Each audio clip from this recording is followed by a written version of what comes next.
Alright, I found the drone that I want and the goggles. I already have the flight stick. I'll need batteries and a charger for them. That's another $250 because of course it is. So what's my total at? Nearly 2,000 for an entry-level kit. Okay, I guess I'm sticking with the simulators for a while. Drones are a pretty expensive hobby, and if you're on a budget like me, it can get pretty tiresome to find everything you need. First off, there's two main types of recreational drones. The first being stabilized cinematic drones, which is a class that is almost completely dominated by DJI nowadays. The footage you're seeing now comes from a Mini Pro 4. These quads are basically just flying Steadicams. With all the stability controls, pretty much anyone could fly these drones with minimal effort. But you're probably not going to be doing flips with these things. I'm more interested in the other type, FPV drones. While there are cinematic-focused FPVs, and even DJI themselves are delving into it now, most are more like dirt bikes with propellers. No stability controls, no collision sensors, nothing to get in your way of freedom. But without any of those swanky features, FPV drones have an intensive skill requirement. Piloting one of these things is like balancing a dinner plate on a pencil. One slight movement in the wrong direction can send your momentum on a cascading path to oblivion. There really is nothing like paying $700 for a drone, only to smash it into a tree after 30 seconds of flight. This is where drone simulators come in. But there's quite a selection to pick from. So which do you choose? Which is the most realistic? Does realism even matter that much in the grand scheme of things? I'm going to be going over the FPV sims I've collected over the past few years, and see how they compare to the real thing. For my real-life comparisons, I'll be using a Cetus Pro kit because I'm not that great at flying and my pockets really aren't that deep. For $250 though, this kit is pretty much the standard beginner drone for anyone who wants to get into FPVs. And I feel like anybody watching this video would most likely start with this kit or something similar. And because the Cetus Pro is a 3-inch drone, I'll be sticking with the sims that support micros or sub 3-inch drones. I should also mention that I am by no means an expert on this. I consider myself somewhere in between complete beginner and novice in terms of piloting knowledge and ability, if I'm completely honest with myself. With all of that out of the way, let's get to it. Starting with probably the most popular drone sim on Steam, Liftoff. There's two different versions of this game, the original and Liftoff micro drones. The physics are tuned a bit differently between the two, but they are mostly similar to each other. Micro drones is more tailored for, well, micro drones, or tiny whoops as most people call them. Most of the maps are indoors with less room to move, and there's much less margin for error than with a larger setup. The tiny whoops seem to be a lot harder to control than their bigger counterparts. This was actually the first FPV sim I bought a few years ago. Even if you don't have flight sticks and you're still rocking an Xbox controller, it's a nice introduction to how drones fly. The guides all say to stick with races at first to learn all the maneuvers, and starting out, the courses felt nearly impossible to complete during the first dozen or so hours of practice. But as time went on, and my skill improved, I found that Liftoff is actually on the easier side in terms of track layout. Bear in mind, I don't have much real-life experience with anything above a 3-inch drone, so this might just be a quirk of larger rigs, but there are times when it feels like the game has moon gravity. Almost like the drone has no weight to it, even at 0 throttle. This can be a bit of a problem when you're trying to learn throttle control, and for getting a feel for how inertia works. The micro drones variant of the game doesn't have this issue. Feels more like you're trying to fly a brick, actually. But its physics seem more in line with what I get out of the Cetus Pro. Again, this could just be an experience on my part, but it is something I noticed. As far as I can tell, there's no wind or adverse weather in this game, so dealing with turbulence is something you'll need real flight to learn. Liftoff does have screen overlays to mimic both digital and analog signals. However, the analog overlay seems to be a bit more seizure-inducing than the real thing. There's also simulated damage and battery drain, but I typically turn those features off while practicing just for convenience. Overall, this is a great sim to start with. It's fairly accurate when compared to real flight, and the micro drones version has helped a lot with my real life ability. Anything you learn from this sim can be translated to the real thing. Next up is the Drone Racing League simulator. This one actually has gravity that makes sense. Most of the time, anyway. Compared to Liftoff, this is a step up in terms of track layout. You'll need to learn much more advanced maneuvers to complete the harder courses. Also, this game seems to be a bit more realistic in terms of what happens when you crash. In Liftoff, you just kind of bounce off of things, while in DRL Sim, hitting the blades on anything will send your drone careening off into a random direction. That is, if you don't just clip right into an object. There are more drones and drone classes in this game than in Liftoff, and both games give you the option to build your own.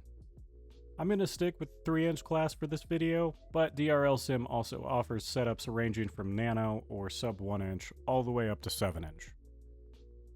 DRL also has some of the most varied environments out of all the sims that I've tried.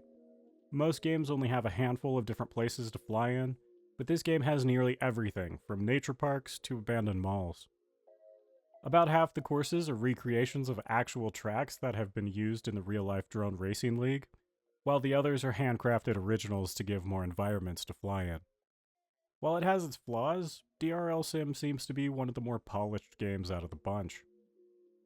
The physics aren't that different from Liftoff, so it really just comes down to what type of environments you want to fly in and what setups you'd like to use.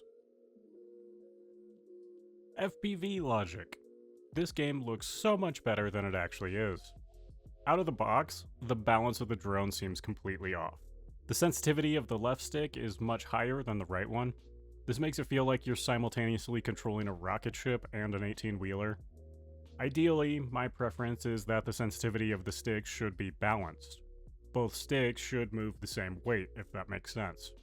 But here, a slight movement of the throttle will send you to the moon. However, it takes an eternity to do a 180. This makes it fairly difficult to control, in my opinion. In order to fix this, we'll have to change the rates on the flight config. This is the only sim I've really had to mess with the flight config at all to feel comfortable. On top of that, it's clear that this game is unfinished. The ranking times are tuned way up, and the courses are incredibly difficult compared to the other sims. In games like Trip, I didn't have any problem getting the master ranking on even the most difficult courses. In this game, however, it was a struggle to get even the lowest rank on the easiest tracks. FPV logic seems to be built for more experienced pilots, and better suited for simulating indoor flight. The physics in this game just seem a bit off. The drone feels a lot heavier than it should at times. I guess that's why they let you manipulate them. The physics are at least somewhat accurate to the flight time I have with the Cetus Pro, but it's not the greatest. However, it is good at simulating the frustration of learning how to deal with configuring your drone, I guess. I mentioned that this game allows you to control the physics of the engine. From my research though, there really doesn't seem to be a common consensus on what the most realistic settings are. Some people say you should add gravity and drag, while others seem to say the opposite. I even asked ChatGPT and it was telling me to alter settings that don't exist in ways that made no sense, so I'm not really sure what the proper settings are. So I just left them alone. Both tracks and drones are limited in this game, as it's in the dreaded Steam Early Access, and updates are slow, leading some people to believe that this game has been abandoned. Overall, while frustrating, I do think that this game has made me a better indoor pilot, even if it isn't the most realistic in terms of physics. So if that's your thing, this is probably one worth checking out, but even though it's not the most recent sim I've purchased, it is the one with the lowest playtime on my Steam account, if that gives you an idea for what you're getting into with this game. Last up is Velocidrome. This game isn't on Steam, which makes it a bit of a pain to buy. I guess I have to set up another third-party account. Woo. The physics in this game really are top-notch, but the courses highlight one of the biggest problems with drone racing in general, and one of the main reasons why I think it really hasn't caught on as a sport. That problem being, what the hell is going on? The tracks in this game are built by the community, and it shows. More often than not, the advanced courses are not very intuitive, which makes it difficult to know where to go unless you spend some time memorizing each track. Unlike liftoff and DRL, it's rather difficult to find tracks that have any sort of flow to them. It seems like the course designers would rather make each gate as confusing as possible to get to, rather than create a difficult track that makes logical sense. Not only is this confusing for pilots, but it's even more so for spectators. It's cool to see people race through these obstacles, sure for a while at least, but if you can't follow what's going on, it's kinda hard to get invested into it. This game is regarded as having the most advanced physics of any drone sim, and at least for 3-inch drones, I can attest to that.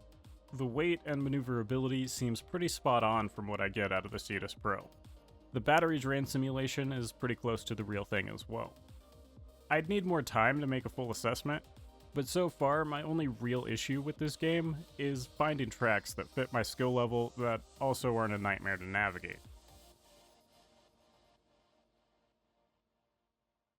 Real flight is a pain to learn, especially if you don't have a lot of space. My only real options are my backyard and the park at like 7 in the morning when there's not many people around. The Cetus Pro seems really heavy and the control stick for it isn't the greatest.